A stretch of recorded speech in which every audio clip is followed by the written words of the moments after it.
अंबाला के धूलकोट में स्वामी गीतानंद जी यानी गुरु जी की कुटिया के दो शिष्य।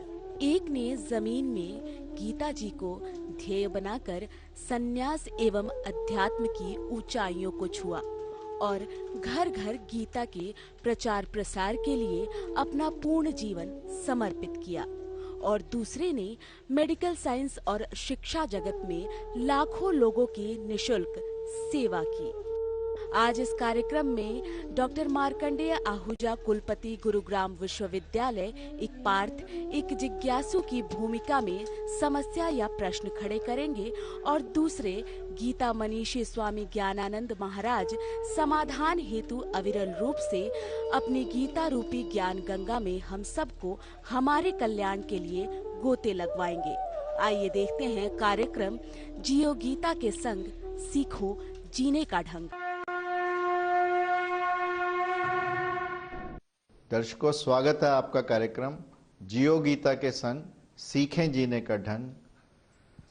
हमारे साथ स्टूडियो में विराजमान हैं गीता मनीषी स्वामी ज्ञानानंद जी महाराज। महाराज जी, जो अभी आपने कहा, क्या इसीलिए पश्चिम में इकट्ठा करना विकास है और पूर्व में छोड़ना या त्याग करना विकास है? जो आपने तेन त्यक्तेन भुंजिता के भाव को कहा। देखो, पश्चिम में देखें आप, इकट्ठा करते रहो, वही विकास मानते हैं। पर धन कितना, मकान कितने, प्लॉट कितने, वो उसी हिसाब से इनकी दादागिरियां निश्चित होती हैं जी। उसी हिसाब से इनके जो बॉस बने हैं और अपनी शक्तियां निश्चित होती हैं जी। लेकिन बड़ी स्पष्ट स्थिति है कि ये इस ढंग की जो स्थितियां होती हैं जी, वो कहीं ना कहीं प्रश्न आप देखें कि कोरोना जैसा एक वायरस जी विश्व नहीं झेल पा रहा जी, अभी तक भी समझ नहीं पा रहा ये वायरस क्या है। और जो विश्व का सबसे बड़ा सो कॉल्ड बॉस अमेरिका, सबसे अधिक कोरोना ने उसे सताया, उसे ही पकड़ा, उसे ही सताया, और डेथ रेशियो सबसे अधिक वहां, पॉजिटिव रेशियो सबसे अधिक वहां आई, और केसेस भी सबसे अधिक वहां आए, और प्रारंभ में पूरा सिस्टम चरमरा सा गया जी। बिल्कुल।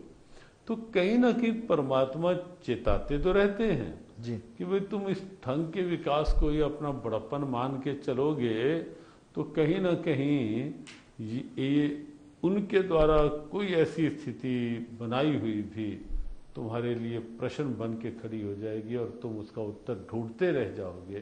तो इसलिए वास्तविक विकास जो है वो अपने पौर्वात्य जो परंपरा है, जो अपने देश से उदित हुई परंपरा है कि अध्यात्म को साथ लेकर के विकास की, अध्यात्म की नींव बनाओ, विकास का महल बनाओ, और वो विकास जो होगा वो एक मजबूत रहेगा, शाश्वत रहेगा, अलौकिक रहेगा। महर्षि, इस पहले श्लोक ने तो पूरे संसार का जो गणित है या संसार की जिसे हम कीमिया कहें वो सारी बदल कर रख दी, क्योंकि इससे अभिप्राय ये हुआ कि जिसे हम सीधा कहें उसे सोच समझ कर स्वीकारें, जिसे हम बुद्धिमान कहें उसकी बुद्धिमानी पर शक करें, जिन्हें हम सफल कहें उन्हें आंख बंद करके हम आलिंगन ना करें, क्योंकि सभी कहते हैं तो ये बात सत्य होगी इसका मतलब यहाँ पर नहीं आता।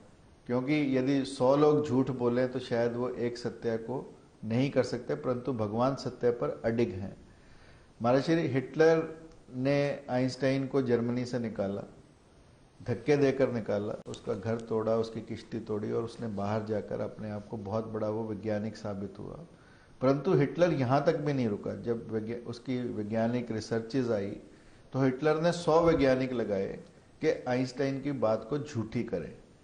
तो आइंस्टाइन से जब पूछा गया, किसी ने पूछा कि भी हिटलर ने इतने वैज्ञानिक लगाए हैं, तो आइंस्टाइन ने जो कहा, आइंस्टाइन ने कहा कि यदि मेरी बात असत्य है तो एक ही वैज्ञानिक बहुत है मुझे असत्य प्रूव करने के लिए, और यदि मेरी बात सत्य है तो चाहे 100 वैज्ञानिक लगा दिए जाएं वो मेरी बात को असत्य नहीं कर सकते। तो जो भगवान ने यहाँ सत्य प्रकट किया जगत का, उसे कोई वर्णन कैसे ही करे, परंतु ये सत्य तो अडिग रहेगा। आप महाराज जी, ये जो उल्टे वृक्ष का रूपक भगवान ने दिया और संसार का पूरा गणित बदला, इस पर संक्षेप में दर्शकों को कैसे समझाना चाहेंगे? वस्तुतः अध्यात्म का पूरा गणित अलग है जी, लौकिक गणित अलग है, जी अध्यात्म का गणित बिल्कुल अलग है। जी वहां तो एक और एक मिलकर भी एक ही रहता जी। है अध्यात्म के गणित में। जी लौकिक गणित में एक और एक मिलके कोई 2 कह देता है, एक और एक मिलके कोई 11 कह देता है। लीजिए और अब तो साइंस भी कहने लगी है महाराज जी कि एक और एक जरूरी नहीं है, दो। 2 ही, तो एक में से एक निकलकर फिर भी एक ही रहता है। जी तो अध्यात्म का गणित बिल्कुल अलग है। जी और कबीर तो कहते हैं कि संसार की स्थितियों को देख के कि चलती को चाकी कहें, चलती को गाड़ी कहें, और बने दूध का खोया, जी रंगी को नारंगी कहें, देख कबीरा रोया। जी। कहते जो चल रही है उसको तो गाड़ी कहते, गाड़ी था गड़ी हुई, गड़ी हुई। हाँ। और जो दूध में से तत्व पा लिया उसको खोआ खोआ खो कहते दिया। हैं, खो दिया। और रंगी को नारंगी के को होता है नारंगी, जी, संतरे की संतरे की वैरायटी, तो पूरा रंगदार है, उसको नारंगी कहते हैं, बिना रंग की। हाँ। तो देख कबीरा रोया। तो लौकिक रूप में कबीर ने कहा कि ये उल्टी चाल तो संसार चलता है जी, और ये बताते हैं हमें कि भी हम उल्टी चाल चल रहे जी। हैं। तो कहीं ना कहीं स्थिति जो है, परमात्मा ने जो ये गणित ऊपर नीचे का बताया है जी वो वास्तव में एक रूपक है, एक स्थिति है, ये सिद्ध करने की कि परमात्मा ही ऊंचाई पर स्थित है। और दूसरी बात जो आपने कही कि आइंस्टाइन और हिटलर को लेकर के, ये बिल्कुल निश्चित है कि पहली बात तो सत्य को प्रमाणित करने के लिए, जैसे सूर्य के प्रकाश को प्रमाणित करने के लिए किसी टॉर्च की आवश्यकता नहीं, बिल्कुल नहीं है। हाँ जी। लेकिन सूर्य को अंधकार की स्थिति में करने के लिए तो लोग, कोई कहेगा मैं आंख बंद कर लेता हूँ, कहाँ सूर्य है, कोई कहेगा मैं अंदर बैठ के खिड़की रोशन बंद कर लेता हूँ, तो वो अपनी अपनी कल्पनाओं में के अनुसार कोशिश करेंगे। लेकिन सूर्य के प्रकाश को अनुभव करने के लिए किसी टॉर्च की, किसी विकल्प की आवश्यकता नहीं होती। तो सत्य वैसे अपने आप में प्रमाणित होता है, लेकिन जब जब कोई हिटलर जैसी मानसिकता पनपने लगती है और वो प्रयास करते हैं कि सत्य को झुठलाने का, तब तब हमारे महापुरुषों ने भी उस सत्य को प्रकट करने के लिए, जो आपने कहा कि आइंस्टाइन ने बड़ी अच्छी बात कही कि भाई अगर झुठलाना होगा तो एक ही वैज्ञानिक काफी है, लेकिन अगर सत्य प्रमाणिक है तो एक नहीं कितने भी लग जाएं तो भी प्रमाण प्रमाण ही रहेगा। प्रहलाद के लिए हिरण्याकशिपु ने हिटलर की भूमिका, और उसने कितने स्थितियां बनाई, कभी पागल कृत्या भी, कभी एक कृत्या, कभी पागल हाथी भेज दिया, पत्थर फेंके, कितने प्रमाण, लेकिन सत्य ही रहा, अडिग रहा जी। तो सत्य को प्रमाणित करने के लिए किसी दूसरे प्रमाण की आवश्यकता नहीं, लेकिन जब जब किसी ने सत्य को झूठा सिद्ध करने का प्रयास किया, वहां महापुरुषों ने फिर अपने आप को उस प्रमाण के रूप में प्रकट किया, या स्वयं भगवान ने कोई ऐसे प्रमाण दे करके समाज के सामने ये स्थिति रख दी कि सत्य सत्य ही था, सत्य सत्य ही है और सत्य सत्य ही रहेगा। महाराज जी, भगवान कहते हैं जिसका मूल ऊपर की ओर है। इस संसार का मूल तो महाराज जी सदा नीचे की ओर रहा है, और मूल को जो मैं आपसे पूछना चाहता हूं, हम छिपाने का क्यों प्रयास करते हैं? जैसे हम काम से उपजे हैं और हम काम से घृणा करते हैं, और फ्रायड और उसके अनुयायी तो ये कहते हैं कि कोई भी बेटा अपने माँ बाप से प्यार कर ही नहीं सकता, वो घृणा करेगा। देखो, जहां तक फ्रायड की बात संस्कृति है जी, और जहां गीता की संस्कृति है जी, दो बेसिक से डिफरेंस, धाराएं अलग अलग धाराएं हैं। क्योंकि फ्रायड ने जिस काम की बात कही है जी, वो केवल एक वासना तक सिमटी हुई स्थिति है। महाराज जी, हम सभी वासना से तो नहीं पैदा हुए, काम ऊर्जा से भी पैदा हुए। लेकिन फ्रायड का गणित आप देखेंगे, जो उन्होंने कहा कि बच्चे घृणा, उसने ये कहा कि हर बेटा अपने माँ बाप से घृणा करता है।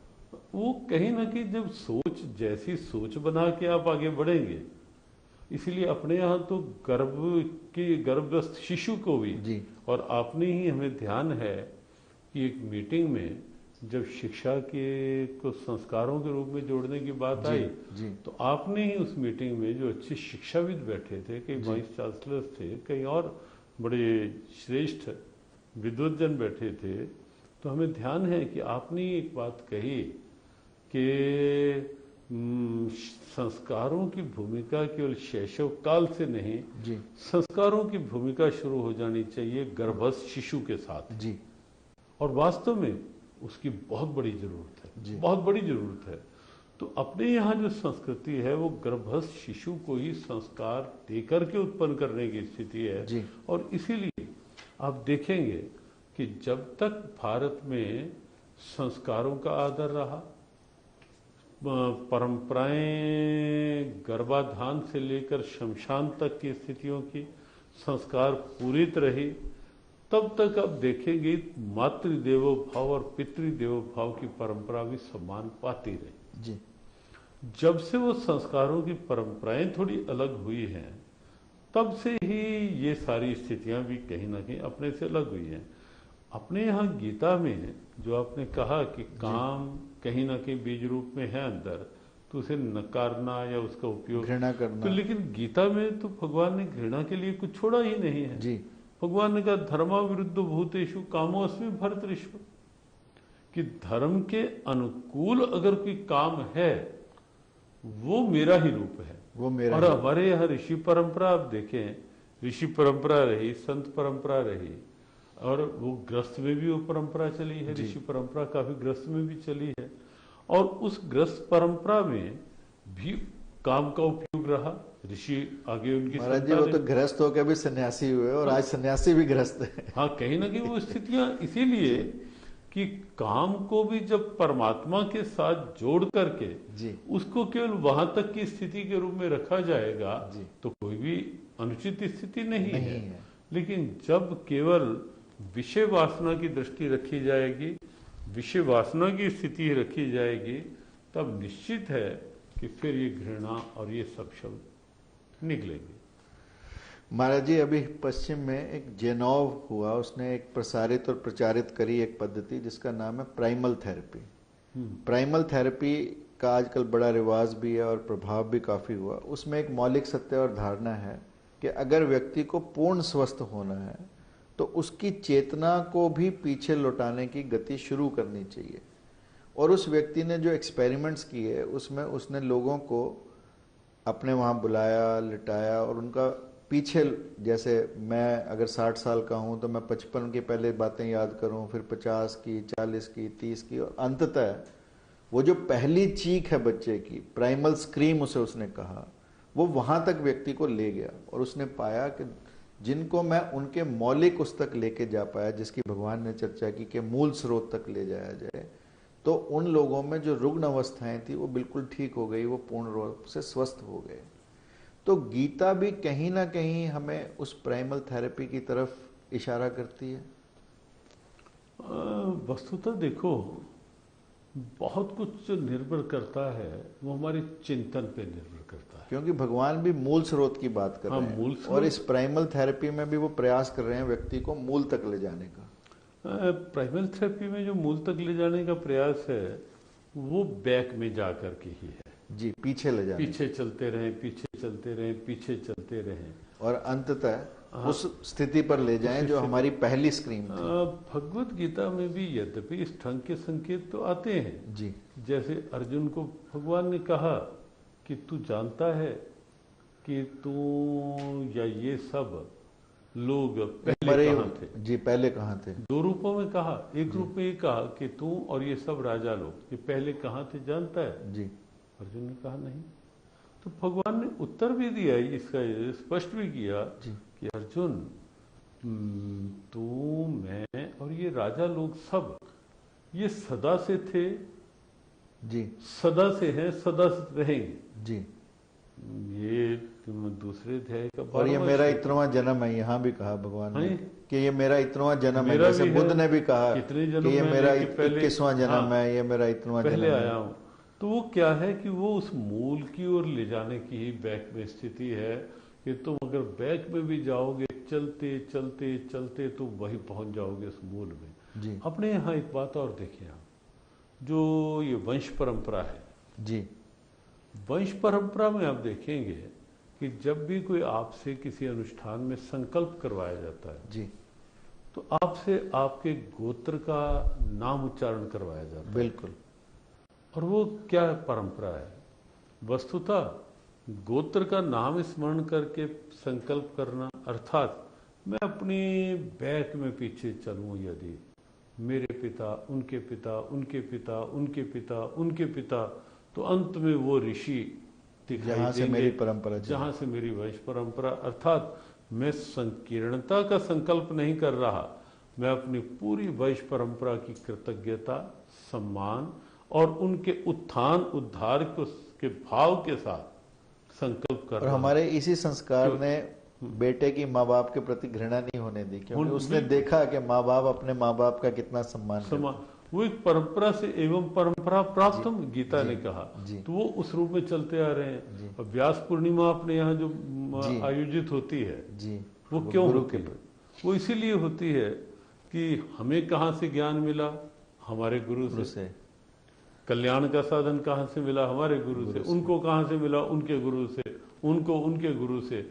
और करते करते मूल में महर्षि वेद व्यास मुस्कुराते हुए दिखाई दे, जो ज्ञान का स्रोत है। तो पीछे चलते चलते हम अपने स्रोत तक पहुंच गए, मूल तक पहुंच गए। बिल्कुल।